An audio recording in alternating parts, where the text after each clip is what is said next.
Podemos sentar, irmãos. Bem, a nossa mensagem hoje,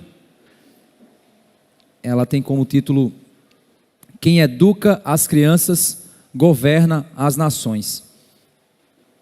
Recentemente, eu vi uma reportagem de uma professora que ela faz filmes eróticos na internet, em horários fora do trabalho. À noite, na casa dela, ela faz esses filmes. E alguns professores estavam cobrando a demissão dessa professora. É uma professora de escola infantil. E eles estavam então pedindo a demissão dela, cobrando. E aí vem aquela pergunta. Se ela estava fazendo isso fora do seu horário de trabalho, o que há de errado com isso? É óbvio que a gente sabe que o que há de errado, né? Eu estou falando do ponto de vista profissional da coisa, certo? Se você fosse atendido por uma médica que nos seus horários vagos de trabalho, ela faz filmes eróticos, você teria algum problema de ser atendido por ela? Talvez você não teria.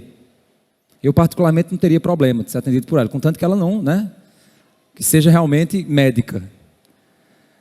Se você fosse atendido por um garçom, que nas horas vagas ele faz programas, se veste de mulher, e isso ele não, lá no ambiente de trabalho dele, ele está como homem. Você teria problema em ser atendido por ele? Do ponto de vista profissional, você diz não. Mas aí vamos pensar mais um pouco. Então qual é o problema da professora fazer a mesma coisa? Se a gente for refletir do ponto de vista profissional, será que nós não estamos esperando dos professores dos nossos filhos algo diferente do que a gente espera de outros profissionais? Você já parou para pensar nisso? Não estou dizendo que você está errado em esperar, você está certo em esperar. Mas eu quero exatamente mostrar para você por que você está esperando algo diferente dos professores do seu filho. Por que para essa função a gente se preocupa com o que eles fazem fora do ambiente de escola?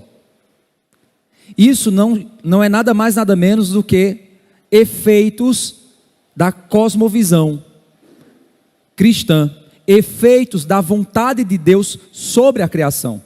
A gente vai entender um pouquinho sobre isso. Mas não é estranho esse conflito? Será que é porque a gente não está esperando que os professores sejam algum tipo de sacerdotes dos nossos filhos? Guarda isso no teu coração, que eu acabei de falar. O que é que você espera que o professor seja para o seu filho? Isso vai definir muito da visão que você tem a respeito de educação e se ela está alinhada à visão cristã.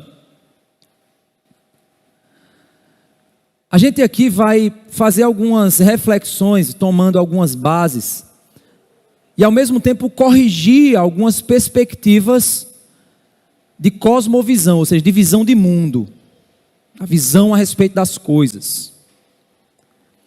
Eu vou lançar alguns textos e vou refletir em cima deles, mas minha intenção não é me aprofundar neles. Por exemplo, lá em Gênesis nós percebemos que a família, ela é uma instituição criada por Deus, diretamente por Deus.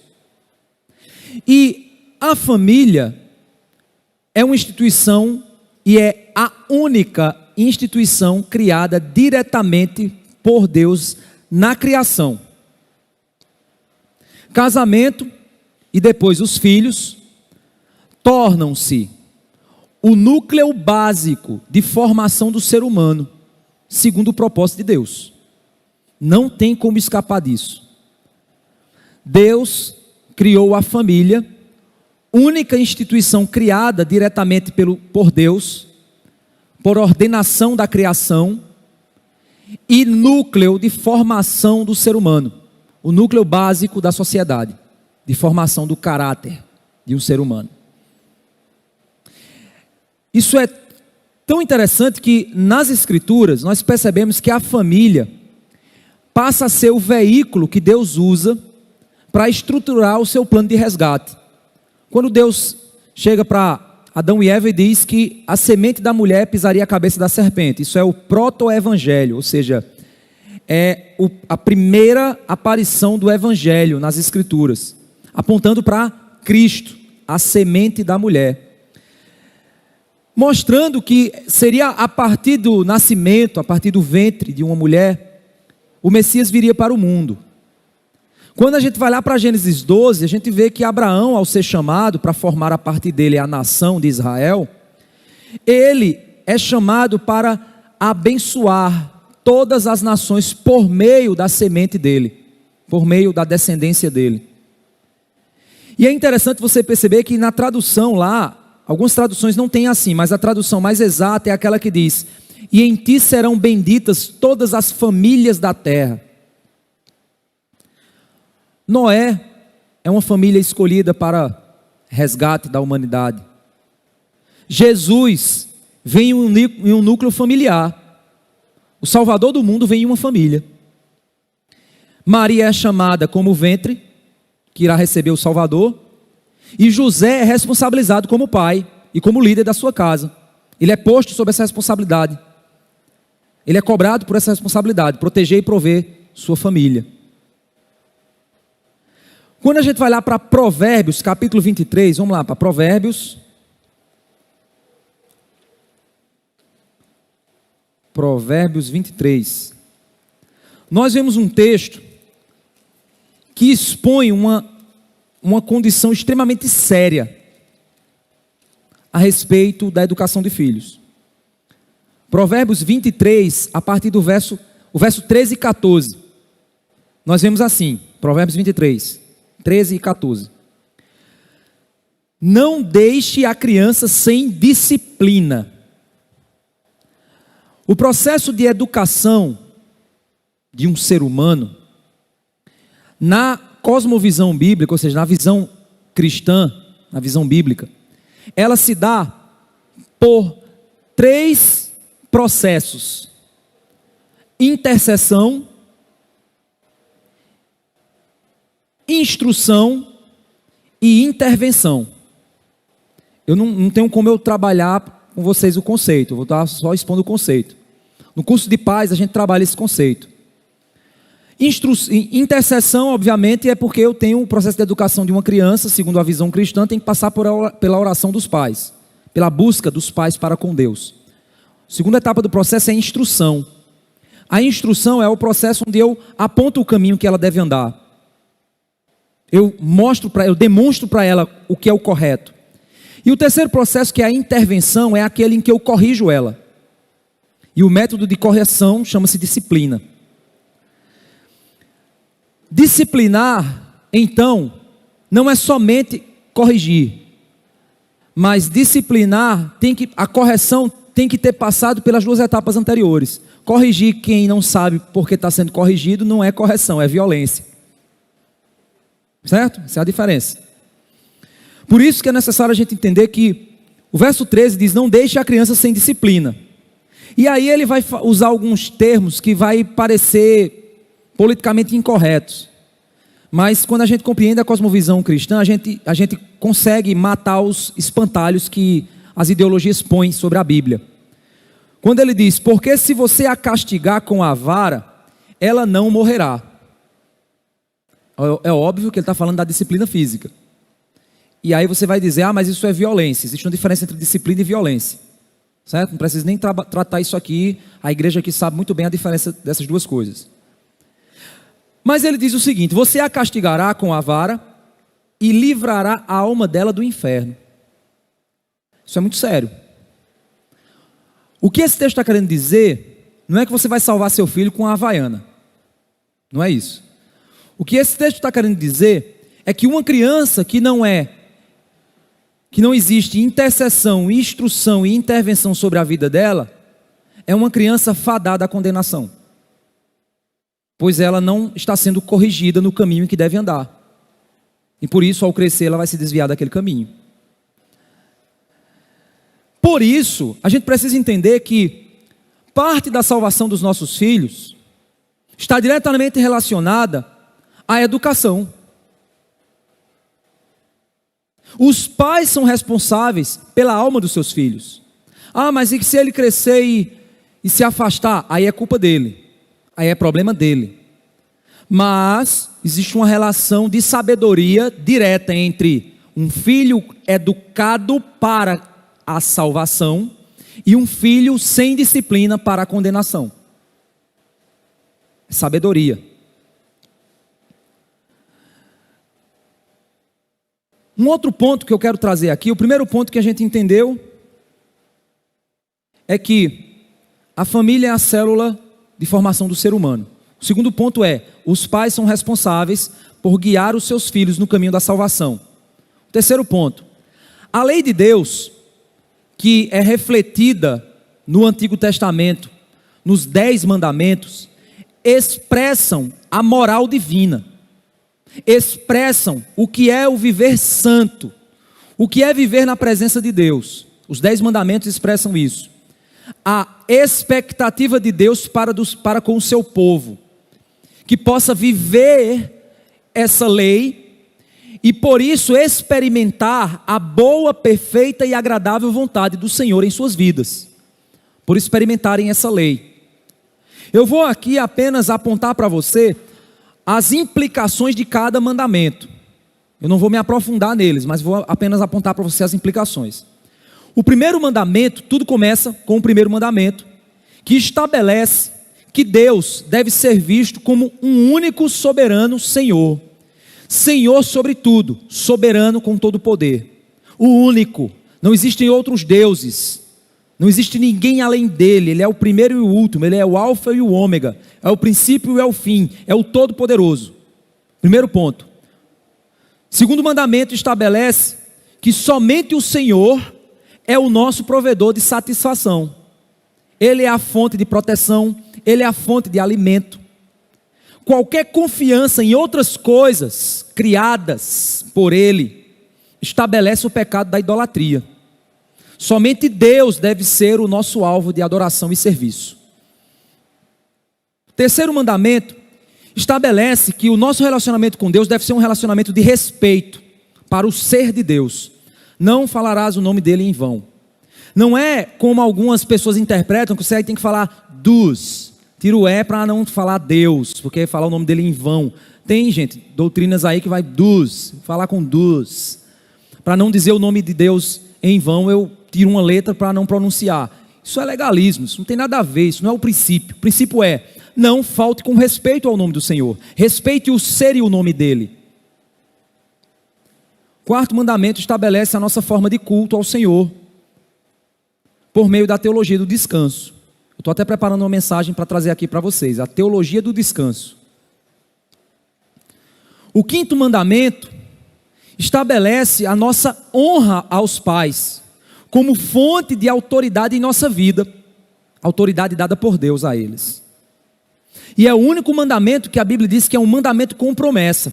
Ou seja, é o único mandamento que diz, se você cumprir, eu te dou uma coisa, de presente. E o texto diz, longevidade, vida plena, vida boa.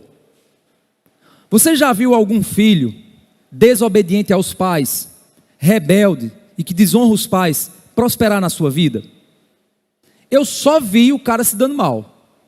Eu nunca vi um filho respeitador, obediente, que honra.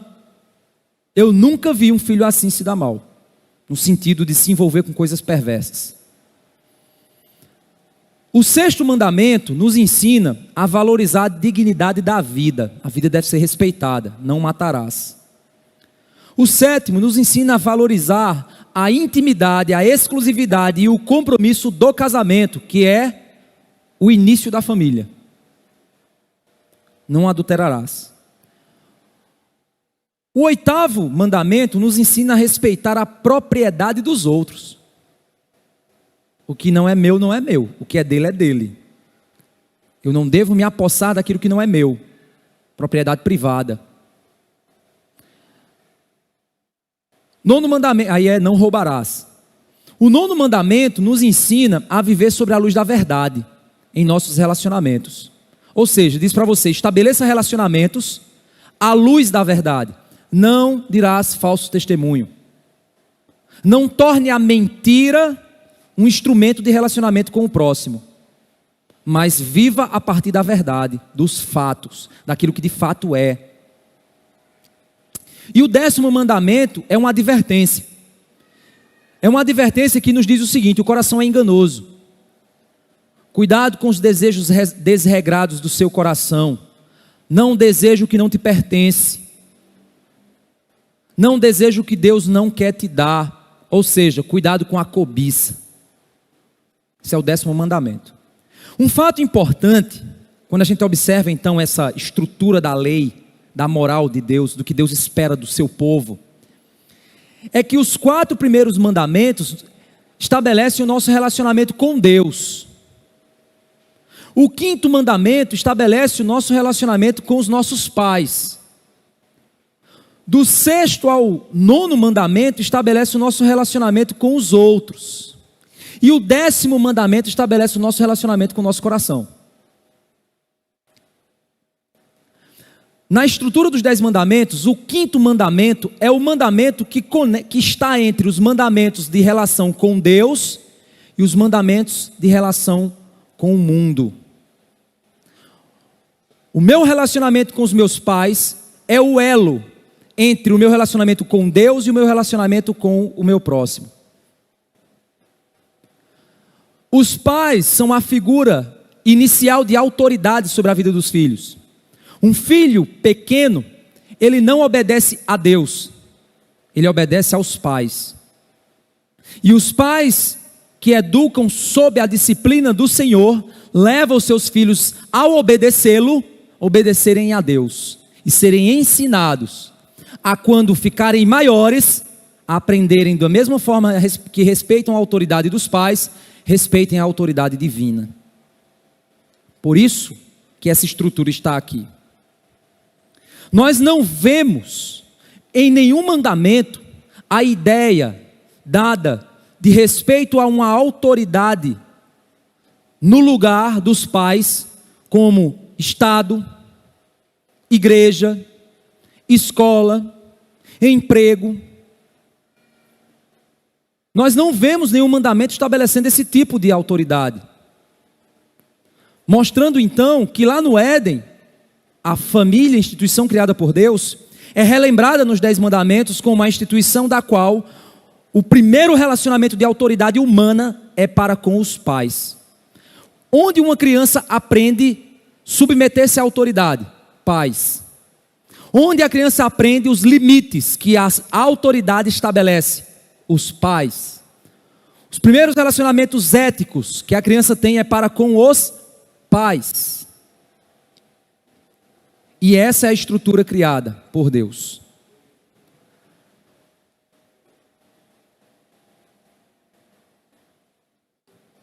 O Novo Testamento, se você pensar assim, mas isso é os 10 mandamentos, é lá para Israel, é outra história. O Novo Testamento, lá em Efésios capítulo 5, o apóstolo Paulo, ele diz que aqueles que se enchem do Espírito, eles experimentam um estilo de vida diferente. E encher-se do Espírito não me faz ficar rodopiando, pulando, dando glória. Efésios 5 estabelece que encher-se do Espírito gera consequências de relacionamentos transformados. Por isso que na sequência ele diz o seguinte: mulheres submissas aos maridos, maridos amando suas mulheres como Cristo a igreja. Aí volta-se para os filhos, filhos obedecendo e honrando seus pais, pais ensinando seus filhos no Senhor, empregados respeitando seus patrões, patrões respeitando e tratando bem seus empregados. Esses são os relacionamentos. Igreja, como é que vocês vivem? Isso é ser cheio do Espírito. Então, encher-se do Espírito Santo de Deus me leva a cumprir a lei de Deus.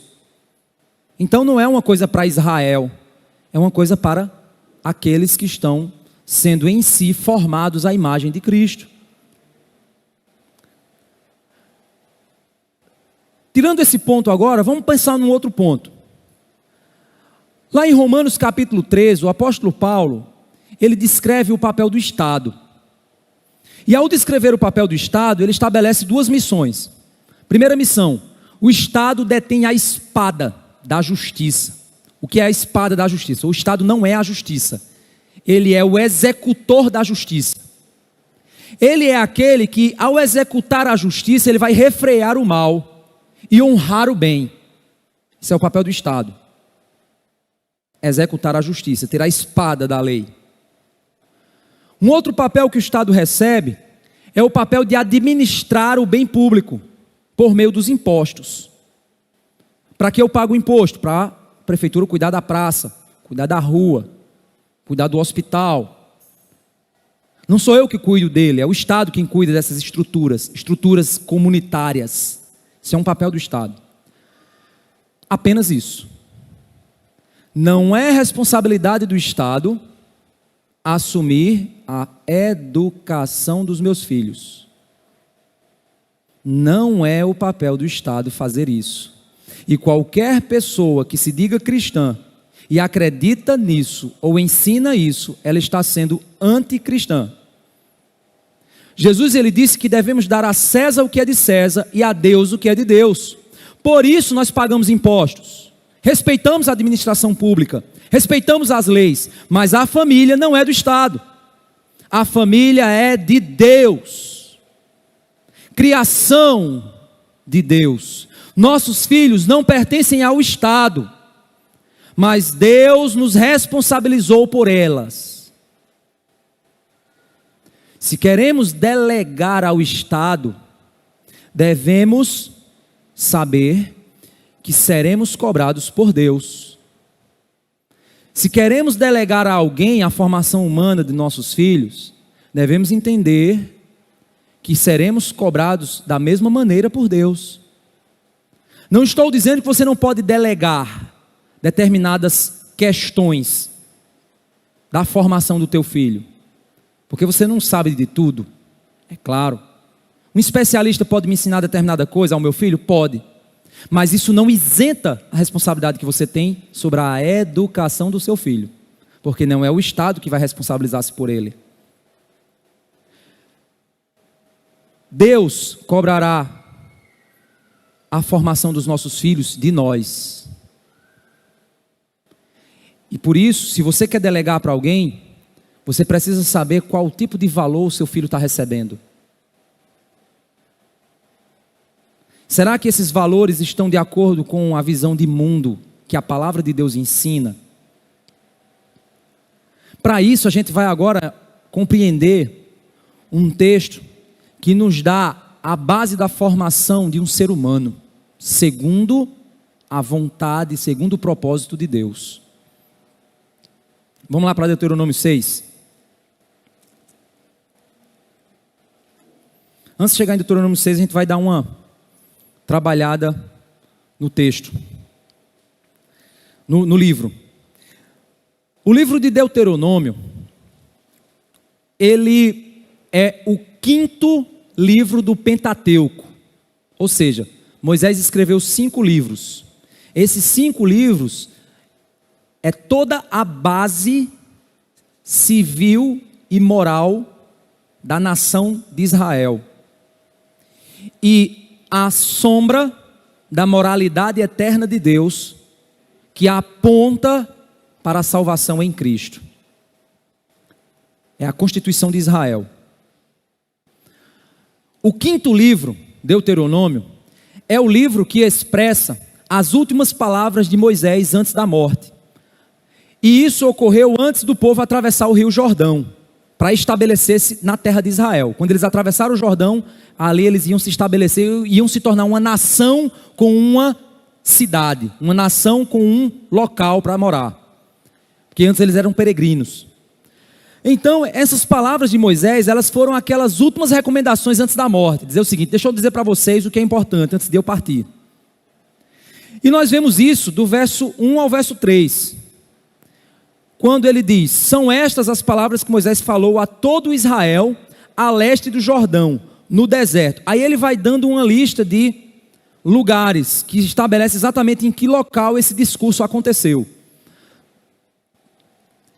No verso 2 ele diz: é uma jornada de 11 dias, desde Horebe até Cades Barné. Ele está estabelecendo o local em que Moisés descreveu aquilo que está escrito em Deuteronômio. Verso 3: aconteceu que, no 40º ano, no primeiro dia do 11º mês, Moisés falou aos filhos de Israel.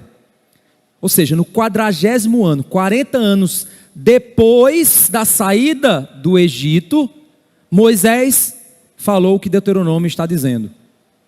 40 anos de peregrinação, estão para entrar na terra.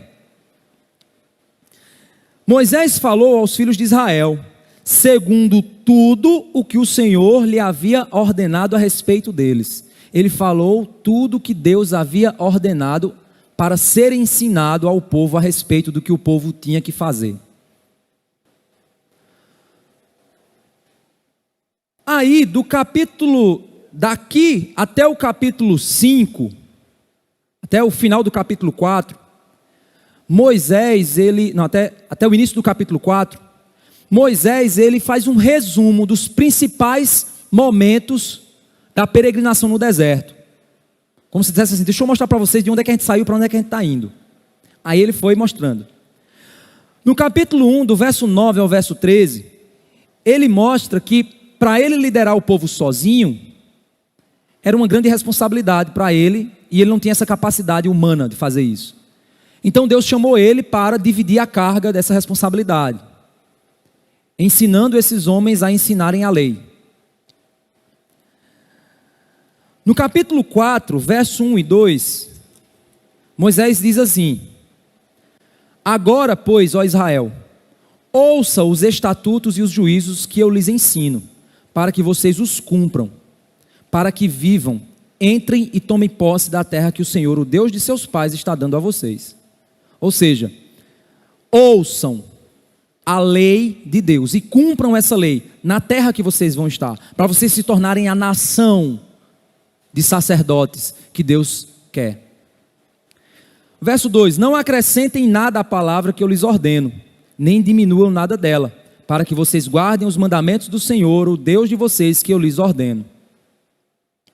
Ele reforça e exorta o povo à obediência. Obedeçam, não acrescentem nem tirem nada, obedeçam o que está escrito, e vocês serão a nação de sacerdotes que Deus deseja.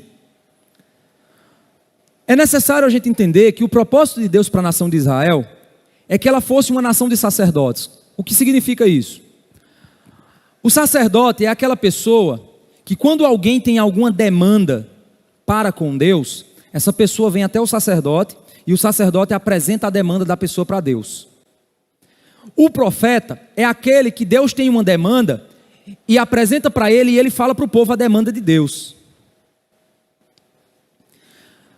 A nação de Israel era para ser conhecida como a nação do sacerdócio real, o povo escolhido por Deus, a nação que as nações vizinhas iriam olhar e dizer: vocês são um povo diferente. Por que vocês são diferentes? E eles diriam: porque nós servimos o Eu Sou, Yahvé, o Deus verdadeiro, o único, o primeiro e o último, o início e o fim, o Todo-Poderoso, o Senhor dos Exércitos. É a esse que nós servimos, o Criador dos céus e da terra. E os povos iriam então conhecer o Deus deles por meio do testemunho desse povo e se render ao Deus deles por meio do testemunho desse povo, pois eles seriam esses sacerdotes que apresentariam o povo a Deus. Por isso, essa nação deveria ser estabelecida com base nas leis do Senhor, para experimentar como povo os benefícios da bondade de Deus. No capítulo 4, verso 9, Moisés nos repete uma coisa interessante. Ele diz: tão somente tenham cuidado e guardem bem a sua alma, para que vocês não esqueçam daquelas coisas que os seus olhos têm visto, e elas não se afastem do seu coração todos os dias da sua vida. E o ponto mais importante desse verso é quando ele diz: vocês também contarão isso aos seus filhos e aos filhos dos seus filhos. Passem adiante o conhecimento a respeito de Deus. Guardem a alma de vocês, para não se esquecerem do que Deus tem ensinado, e passem isso adiante, para que seus filhos conheçam o Deus que vocês conhecem. No capítulo 5, do verso 1 ao verso 21, Moisés ele repete os 10 mandamentos. Ele começa a repetir o primeiro mandamento, o segundo mandamento, para que o povo tivesse na mente quais eram os mandamentos. Ele repete tudo. Quando ele termina essa repetição, do verso 22 ao verso 32, ele estabelece, ele se coloca como aquele mediador, para dizer o seguinte: Deus me entregou isso, e eu estou entregando isso a vocês. E aí no capítulo 6, a partir do verso 1, ele começa a, antes de detalhar todas as leis como deveriam ser cumpridas dentro da nação, todas as leis, ele passa agora a explicar o processo de formação do ser humano, cidadão da nação de Deus. Como é um cidadão da nação santa? Esse cidadão deve ser formado, educado sobre um padrão, para que possa experimentar a boa, perfeita e agradável vontade de Deus na terra que Deus irá dar a eles. Pastor, isso tudo é muito interessante, mas isso não é a nação de Israel? De fato. A nação de Israel, ela possui uma estrutura que a gente chama de teocracia. O que é teocracia? É onde o Estado e a religião são a mesma coisa. Deus é quem governa por meio das leis, do livro sagrado e tudo isso. Nós não somos uma teocracia, nós somos uma democracia, onde o Estado está distante da igreja, mas a igreja influencia o Estado, por meio dos seus cidadãos. É assim que funciona, uma democracia, certo?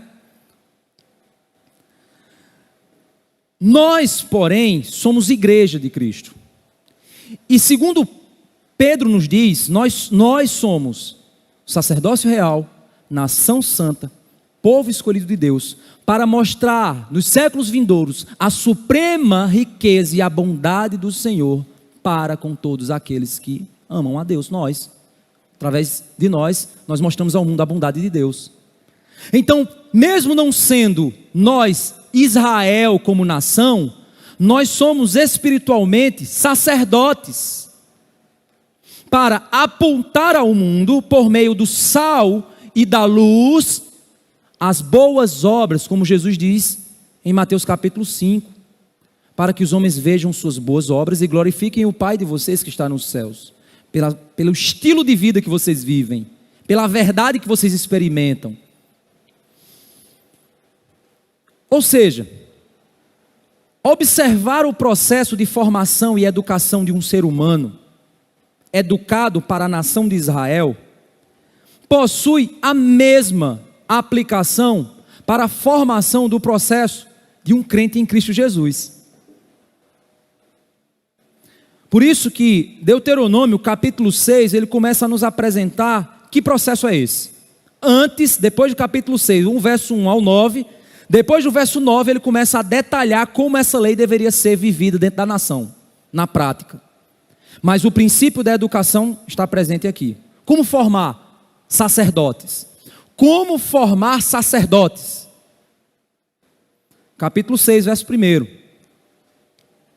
São estes os mandamentos, os estatutos e os juízos que o Senhor, seu Deus, ordenou que fossem ensinados a vocês. Ele não pediu, ele ordenou que fossem ensinados a vocês, para que vocês os cumprissem na terra em que vão entrar e possuir.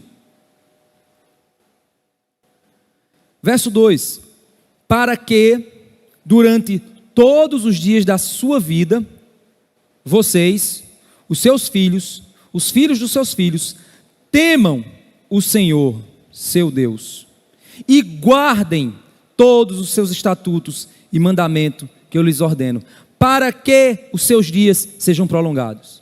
Vamos lá.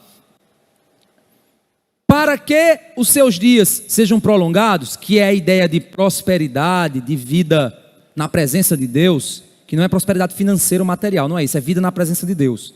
Para que os seus dias sejam prolongados, o que é que você precisa fazer? Guardar os estatutos e mandamentos que Deus ordenou. Para que isso aconteça, eu preciso o quê? Temer ao Senhor. Por isso que Provérbios diz que o temor ao Senhor é o princípio da sabedoria. Uma ciência que não é fruto de temor a Deus é uma falsa ciência. É a ciência do engano. A verdadeira ciência, que possui a verdadeira sabedoria, ela toma como base o temor a Deus como o único Criador, o único Senhor. Para que então uma nação, um povo, uma comunidade possa experimentar a prosperidade de viver uma vida na presença de Deus, que não é a prosperidade financeira, tira isso da sua cabeça, mas a prosperidade de provar a vida e vida em abundância, como Jesus falou, é que ela precisa compreender que a palavra é o caminho, guardar essa palavra é o meio e temer a Deus é o princípio. No verso 3 ele diz: portanto, escuta Israel, e tenha o cuidado de cumprir esses mandamentos, para que tudo lhes corra bem, e vocês muitos se multipliquem na terra que mana leite e mel, como o Senhor, o Deus dos seus pais, lhes prometeu. A partir daqui, ele vai agora apresentar qual é o processo de formação do ser humano. Ele apresentou a vontade do Senhor para formar a nação de sacerdotes, que hoje não é uma nação-estado. Nós não somos Israel, cidade, país. Nós somos uma nação de sacerdotes, igreja. Um povo que está peregrinando e exilado da terra prometida, que é a Nova Jerusalém.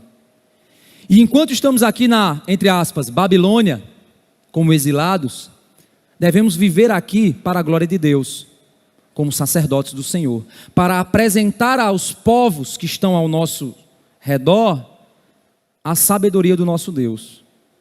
E por isso, então, para formar essa nação de sacerdotes, o processo de educação é estabelecido, quando no verso 4 ele faz uma declaração que é a base e o princípio de toda a educação humana. No verso 4 ele diz: escute Israel, o Senhor nosso Deus é o único Senhor. O ser de Deus deve dominar a mente e o coração da nação de sacerdotes. O Senhor como único, o princípio e o fim, o Todo-Poderoso, o Soberano, o Rei, o Criador, é a base para toda e qualquer manifestação do coração, da mente, do conhecimento, da ciência, da tecnologia, de tudo que um povo é capaz de fazer. A autoridade do ser de Deus é a base e o princípio de tudo. Por isso, uma educação que desconsidera o ser de Deus já se inicia morta. E é necessário você entender que o princípio de educação, a formação do ser humano, segundo as Escrituras, não é a percepção que nós temos de muitos teóricos da educação atual. A formação do ser humano, que é o processo de educação, não acontece na escola. A escola pertence, muitas delas, ao Estado. E não é a escola que é responsável por formar o ser humano. A formação do ser humano é responsabilidade da família. A célula de formação do caráter humano. E essa formação do caráter humano se dá a partir da ideia de que o Senhor é soberano e criador, único, verdadeiro. Sem essa base, o ser humano não se forma corretamente, pois ele é o criador.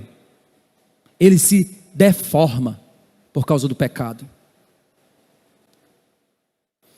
Não podemos baixar nossa cabeça para os desvios de compreensão do que é o ser humano, do que é a vida e do que é a formação de um ser humano.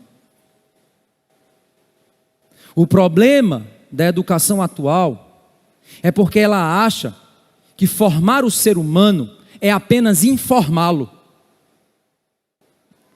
E por isso nós nos preocupamos se a professora dos nossos filhos está fazendo filme pornô. Porque o que nós esperamos dos professores é que eles sejam sacerdotes, exemplos éticos, e que não ensinem apenas informação aos nossos filhos, mas que ensinem valores. E por isso que nós nos preocupamos com os valores que os professores possuem em seus corações. No entanto, se para educar o ser humano, a base da educação é a compreensão de que o ser de Deus é o princípio de tudo, como então um professor ateu vai oferecer ao meu filho educação? Se a base de fé dele é materialismo científico.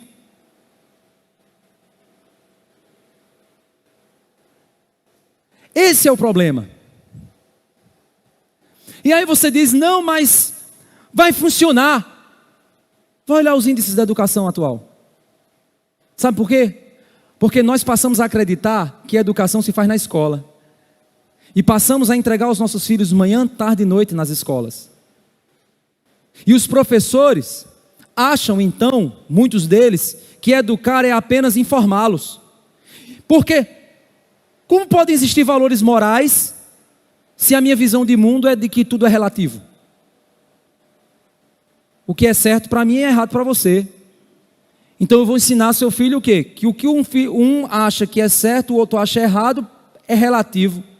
Como conviver em sociedade numa moralidade relativa? Como ensinar ética para os nossos filhos numa moralidade relativa? A base da educação é a crença da soberania do ser de Deus, como Criador, como princípio. E sob essa base, e você diz, pastor, mas na escola, os professores eles ensinam, mas não é algo religioso. Deixa eu dizer uma coisa para você, educação é algo religioso. Você educa conforme o que você acredita. Então, não despreze que a educação é a formação de sacerdotes. E quando um professor ateu, um professor ideologizado, um professor marxista, um professor direitista, está ensinando ao teu filho, ele está inculcando na mente do teu filho a religião dele, os valores que ele acredita, a visão, a forma como ele enxerga o mundo. Educação é um ato religioso. Eu não concordo, problema seu. Você concordar ou não vai fazer com que a verdade deixe de existir. O que tem acontecido com a educação brasileira é porque nós achamos que a escola e a educação é neutra. Nós achamos que os professores podem ensinar aos nossos filhos sem tocar em questões religiosas. Mas a vida é religiosa. O mundo é religioso. Todos adoramos a um Deus. Todos adoram a um tipo de Deus. E a educação é a manifestação dessa adoração no discipulado de seres humanos. Por isso que a educação ela tem que partir da ideia de que o Senhor é o único Senhor. Por isso que ele começa dizendo, ouça Israel, primeiro, reconheça isso. Você só vai poder educar bem os seus filhos se o Senhor for o único Senhor na tua vida. Porque se o trabalho é o teu Senhor, isso vai direcionar a forma como você educa seus filhos. Entenda uma coisa, o seu filho está sendo educado, você queira ou não. Ou por você, ou por alguém. Ou por algo que é pior. Se você entrega à escola a responsabilidade de educar o seu filho e em casa você não verifica o que ele está aprendendo, você não tenta entender que visão de mundo o seu filho está adquirindo, quais influências estão dominando o coração dele, Esse é o processo de educação que você está fazendo com seu filho. É assim que você está educando ele. Ah, mas eu vou pagar as melhores escolas. Sabe por quê? Porque para você, dinheiro é o único senhor. E se eu pagar por escolas caras, eu vou ter a melhor educação. Afinal de contas, é dinheiro que paga. Não é assim que funciona. Por isso, você pode pagar as melhores escolas para o seu filho. Mas o que o seu filho vai ser, é o que você é. O que o seu filho vai crer, é o que você crê. O que o seu filho vai fazer, é o que você faz. Porque educar uma criança é responsabilidade da família. Sempre vai ser, sempre será. E nada pode mudar isso. Mesmo que você se omita dessa responsabilidade. Mas isso é o teu processo de educação. Por isso que após estabelecer a base, no verso 5 ele diz: portanto, ame o Senhor seu Deus, de todo o seu coração, de toda a sua alma e com toda a sua força. Ame o Senhor seu Deus. Deus não é o Senhor único. Ame-o. Que todos os teus desejos, afetos, buscas, toda a tua força, todo o teu pensar, todo o teu respirar, seja para Deus, por amor a Ele. Esse é o início do processo. Um pai que não ama a Deus não ensina seus filhos a amá-lo. Ah, pastor, porque meu filho está tão frio? Porque você não ama a Deus. Porque meu filho não quer saber da igreja? Porque você não quer. Ele é fruto seu. E Deus vai cobrar de você. E não sei quantas vezes a gente tem que repetir isso. Não sei quantas vezes a gente tem que gritar isso. Mas se nós não acordarmos para a verdade, nós vamos perder os nossos filhos. Ah, pastor, mas meu filho foi para a universidade e perdeu a fé. Ele nunca teve fé. Ele nunca viu isso em você, hipócrita. Porque se ele visse, ele mudaria. Então não culpa o sistema, não culpa a escola, não culpa a igreja. Você é o culpado. Entenda isso, porque a palavra de Deus repete e diz isso o tempo inteiro. Ensina o teu filho no caminho em que deve andar. Ah, eu ensino, eu levo ele para a igreja, amarrado à força. Não é isso, não é a igreja. Se você acha que é a igreja que vai mudar seu filho, você está fazendo a mesma coisa que faz na escola. Você acha que a escola ensina o seu filho alguma coisa e a igreja ensina coisa religiosa. Mas não é esse o processo de educação. Escola, igreja, é um pedaço do processo de formação de um ser humano. O todo do processo e a base do processo e o líder do processo é a família. E os sacerdotes são os pais. São os pais. Precisamos acordar para isso. Arrependa-se das suas falhas. E diga para o seu filho: perdão, porque eu errei na tua educação.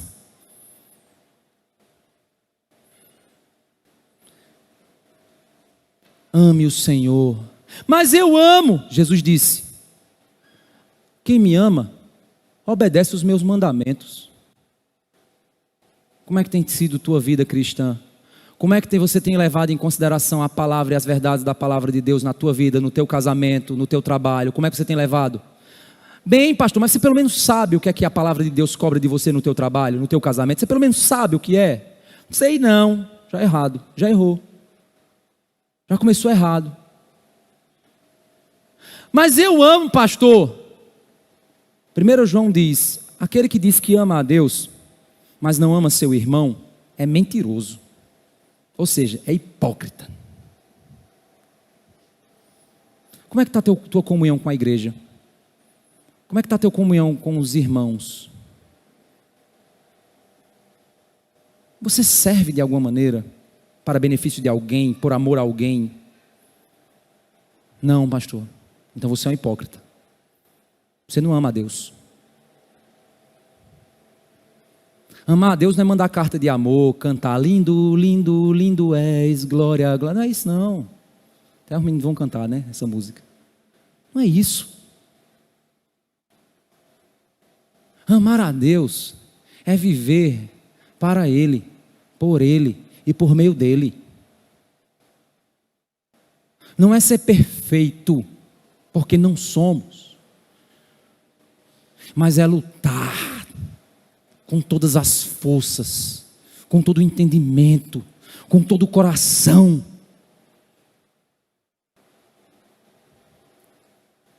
E por isso que ele diz, ok, eu amo a Deus, eu amo, é verdade, pastor, oh Deus, me perdoa, eu quero te amar. Pronto, resolvido? Não. Estas palavras que hoje te ordeno estarão no seu coração. É a palavra, o manual daquele que ama. Ela é a carta para aquele que ama. Ela é o mapa para aquele que ama. Ela é a lâmpada para os meus pés, é luz para o meu caminho. Guardei a tua palavra no meu coração para eu não pecar contra ti. Você não lê a Bíblia e quer, eu vou fazer a educação dos meus filhos. Como? Como? Tu não vive, primeiro não ama a Deus. Primeiro, Deus não é o único Senhor. O teu Senhor é o teu trabalho, é o teu dinheiro, é a tua fama, é o teu sucesso, é o teu prazer, é a tua ostentação, esses são teus deuses. É um altar de ídolos assim, ó, vários. São eles. Você vive em função deles. Cada um é uma escolha para você, é uma escolha para você. Aí você pega esse altar e você vai o quê? Educar seus filhos com base nesse altar. Amando cada um deles. Ninguém ama a dois senhores, ninguém serve a dois senhores, mas você está tentando. Aí você diz, eu não consigo formar meu filho. Faz o seguinte, vou pagar a melhor escola de educação, para ele ficar bem educado, e eu vou investir na igreja, para a igreja formar a parte moral do meu filho, dar a ele educação, ensinar a confissão de fé, ele ficar bem inteligente. Isso é com base nos seus deuses. E quanto dentro de casa você não vive a vida cristã? Porque você não sabe nem o que é pecado. Porque não existe lei guardada no teu coração. Um dia desse eu vi uma pessoa dizendo assim para o marido, mentindo para o marido: fulano, não sei o que lá, vem me buscar porque eu estou sozinho. Eu disse, ih rapaz, estava sozinho não, estava um bocado de gente ali. Aí eu disse, está mentindo. Aí eu cheguei e disse, ei meu irmão, isso é mentira, viu? Tu não está sozinho não, é para ver se apressa. Isso é mentira, gente. Mas é mentirinha, é bestinha.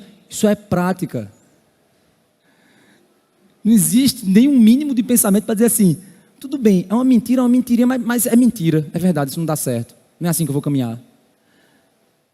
Atende o telefone, diz que eu não estou, para o filho. Pai, fulano de tal, diz que eu não estou. Aí o filho diz, oxente, meu pai está mentindo, ó. Então pode mentir, né? Está vendo? Isso é educação. É a escola que vai ensinar, é? Tu acha que a escola está preocupada se teu filho está mentindo ou não? É claro que não. Não compete a ela a formação do caráter do teu filho. Aí agora eles estão tentando formar o caráter, sabe como? Vou falar sobre preconceito. Vou falar sobre ideologia. Vou falar sobre... É assim que eles estão querendo pôr moral no teu filho. Ensinar a moralidade ao teu filho. Moralidade ideológica. Porque o combate ao racismo se aprende em casa. Sabe como? Quando nós amamos todas as pessoas, independente de quem elas são. Respeitamos a dignidade humana. O cristianismo ensina isso. Eu não preciso de ideologia para aprender isso. Meu filho não precisa aprender isso na escola. Em casa ele tem que aprender. É de casa que ele tem que sair com esse entendimento. E por isso, com essa palavra no coração, sabe o que vai acontecer? Primeiro ele mostrou a base. Depois ele mostrou o motivo. Amor. Depois ele mostra o conteúdo, a palavra. Agora ele mostra o método. Sabe qual é o método? Você as inculcará, ou seja, você vai repetir, vai falar, ela vai estar presente o tempo inteiro com o teu filho, o tempo inteiro para o teu filho, o tempo inteiro para o teu filho. Menino, Você fez não sei o que lá? Fiz não, fiz. Está mentindo? Mentir é pecado, viu? Quando você repreende seu filho, você não tem que estar preocupado com o comportamento dele, não. Você tem que estar preocupado com o coraçãozinho dele, rebelde. Coraçãozinho pecador dele. Mas a gente quer corrigir o comportamento dos nossos filhos. Se sente direito, menino. Sente. Menino está sentado. Senta aí, menino. Menino está sentado. Ei, fica sentado. Não, ele não está sentado porque está te desobedecendo. Ele está te desobedecendo porque ele está pondo a vontade dele acima da tua. Sabe o que, é que tem que acontecer? Ele tem que ser disciplinado por você. Para ele aprender a te obedecer. O problema dele não é que ele não está ficando quieto. O problema dele é porque ele não está te ouvindo. O problema dele é porque ele é desobediente. Ele está desprezando e desonrando o teu nome. E por isso, no futuro ele vai fazer com Deus a mesma coisa. Você está entendendo o processo? Não é comportamento, é coração. Por isso que vem da base. O Senhor é único. Amo o Senhor. Guarde a palavra. E agora eu inculco nos meus filhos essa palavra. Repito para eles. Quando? Ele continua. Delas falará quando estiver sentado em sua casa, andando pelo caminho, ao deitar-se, ao levantar-se. Também deve amarrá-las como sinal na sua mão, ou seja, suas obras devem refletir elas. Ou então, por frontal entre os teus olhos, tua mente, tuas ações têm que refletir elas. E você as escreverá nos umbrais de sua casa e nas suas portas. A palavra deve ser onipresente na tua vida e na vida da tua família. Os teus filhos têm que ver você abrindo a Bíblia para fazer o teu devocional. Eles têm que ver isso. Eles têm que ser repreendidos com base na palavra. Você tem que reclamar com eles e dizer: pare com isso, isso não é coisa de crente. Pare com isso, isso é pecado. Mas a gente não se preocupa, porque nossos filhos é a opção dele quando ele crescer. Por isso o teu filho está indo para o inferno. Por isso o teu filho está indo para o inferno, por culpa tua.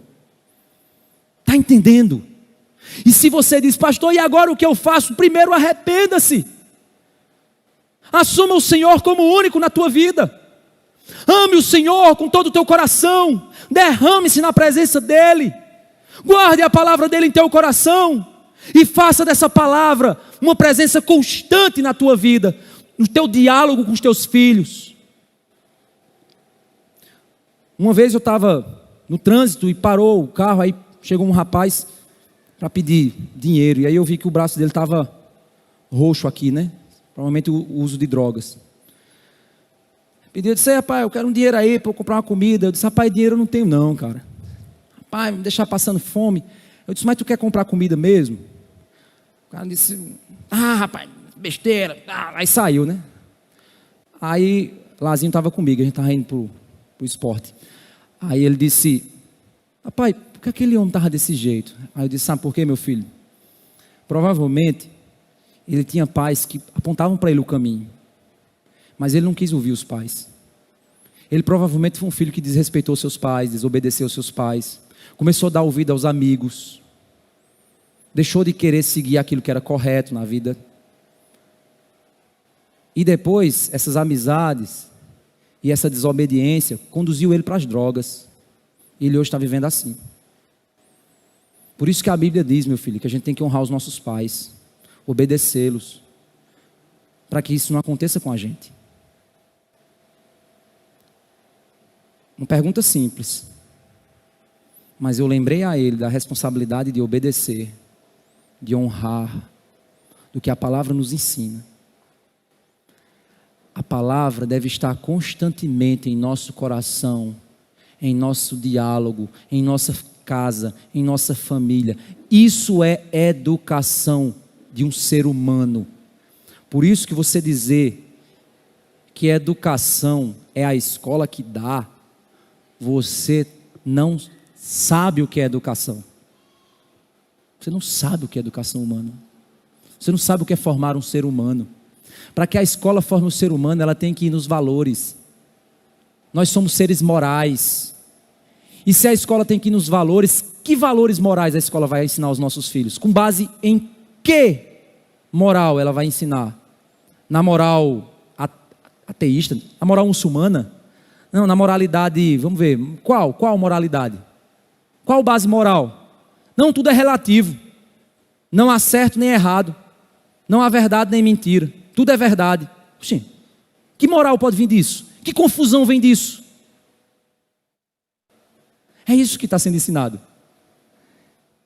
E se você delarga a educação dos seus, não é delega não, é delarga. Que hoje o que os pais fazem é delargar a educação dos seus filhos. Agora tá. Você procura saber que tipo de material didático a escola está usando? Você procura saber que tipo de professor está influenciando a cabeça dos seus filhos? Você tem procurado saber quais tipos de amizade ele tem na escola? Pastor, eu não dou celular para o meu filho não. Na escola, um menino mostra o celular para ele. Não, mas meu filho não tem celular, eu tenho certeza que ele não acessa pornografia. Na escola tem um menino da idade dele com o celular acessando pornografia e vai mostrar para o teu filho na escola. E você está pagando a escola para o seu filho ser deseducado, moralmente falando. Você sabia disso? Por vezes. Sabe por que isso está acontecendo? Porque você não procura saber. Ah, pastor, meu filho está perdendo a fé. Tá, não, ele está só mostrando quem ele sempre foi. É só isso. É só isso. Por isso precisamos resgatar a nossa responsabilidade. Pastor, então tem que ser homeschooling. Se você quiser escolher o homeschooling, vá na direção do homeschooling, não tem problema nenhum. Contanto que o seu filho seja formado. Conhecimento e coração. Entendimento de mundo. Moral. Valores. Pastor, mas eu vou, na verdade eu quero botar meu filho na escola. Que valores está sendo ensinado lá? Você tem procurado saber? De que forma você está complementando a formação do caráter do teu filho em casa, que é o grande lugar para que isso aconteça? Ah, eu vou botar agora na escola cristã. Tem gente que quer botar na escola cristã para quê? Para largar o filho lá. Para botar um professor crente para educar teu filho. Está errado. Já está errado. Está fazendo a mesma coisa, só que gospel. É a mesma coisa. O que eu quero despertar aqui é a responsabilidade que nós temos sobre a formação dos nossos filhos. É nossa responsabilidade. É nossa responsabilidade. Não é da escola, não é do Estado, não é da igreja, não é dos professores. É nossa. Deus cobrará de nós. Eu não estou aqui defendendo que a gente tem que destruir as escolas. Fazer só escola cristã, ou fazer só homeschooling. Não, são métodos, isso são métodos. O que eu estou dizendo é, você é responsável por tudo que o seu filho está ouvindo e vendo.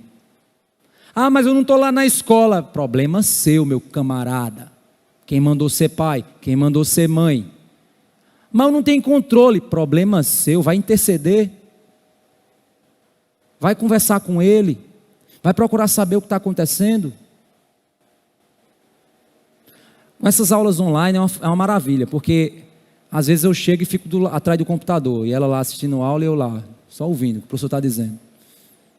Os professores estão dizendo, eu só ouvindo, dizendo assim, agora eu estou sacando o que esse cara está dizendo. Estou entendendo que cosmovisão ele está usando para ensinar isso aí. Eu sei qual tipo de influência. Eu estou percebendo isso. Pastor, mas eu não sou pastor para saber, não tenho estudado sobre o assunto, não tenho. Mas você tem pelo menos ensinado o seu filho dentro de casa o que é certo e o que é errado, o que é pecado, o que é palavra, o que é vida cristã. Pelo menos para blindar a mente dele, e quando ele vê o coleguinha dele lá com um celularzinho mostrando coisa errada, ele dizer assim, meu pai e minha mãe disse para mim que isso era errado. E se eu escolher isso sem estar diante deles, eu estou errando, eu estou pecando. Meu pai me falou, e eu digo isso lá em casa, eu digo, olha, a gente pode não estar olhando, mas Deus está vendo tudo. Você pode estar mentindo para mim e para sua mãe, mas Deus vai mostrar. Então se você fizer alguma coisa errada, é melhor você contar do que Deus me mostrar. Porque se Deus me mostrar, o bicho vai pegar. Então é melhor você contar. Temor a Deus, respeito e honra aos pais, isso forma seres humanos.